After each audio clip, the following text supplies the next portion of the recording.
Through relationships to the Federal Reserve and the banking syndicate that gave birth to it, the Rockefeller Standard Oil Cartel controlled the top 200 non-financial corporations in the United States, according to the SEC report from 1940.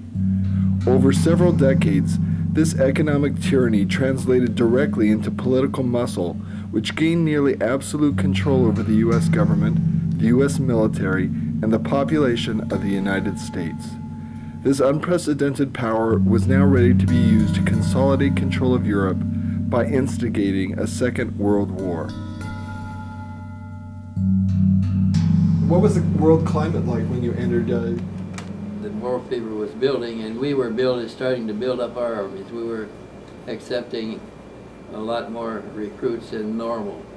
But there was a pretty strong isolationist sentiment in the country at that time. Yeah, but not with the military. The military was anxious to recruit more people because when you add more people on the bottom, everybody above them gets promoted, you know. So they're always looking for expanding the base. What's not discussed in a lot of the history books is how the corporations like I.G. Farben and Douglas and a number of the banks were playing both sides of the fence, funding Henry both Ford the was building Nazis, parks the Japanese, and the Americans, and the British, funding both the Axis and the Allies, and making billions of dollars with the death and destruction of countries and massive numbers of civilians. At the same time, Henry Ford was building Liberator bombers on more than one assembly line, production lines. He was also furnishing technology to the Germans, the German aerotechnical industry. All through the war, he sold them technology. Among the corporations that would emerge from World War II much wealthier were the Standard Oil companies, which included Exxon, Esso, and Mobil Oil corporations, banking corporations like J.P. Morgan, Chase, Manhattan, and National City, investment houses like Jacob Schiff and Company, Fritz Thyssen and Gustav Krupp, Kuhn, Loeb and Company, Dillon Reed, Harris Forbes, Brown Brothers Harriman, and Union Banking Corporation.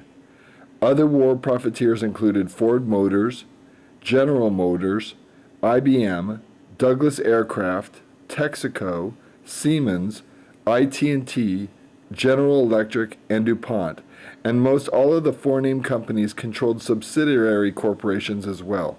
I think that the oil interests were behind a lot of our national policy decisions at that time, and still are.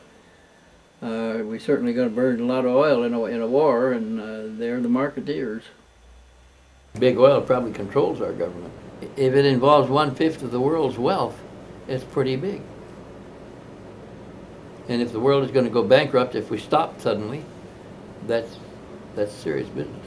I repeat again that I stand on the platform of our party.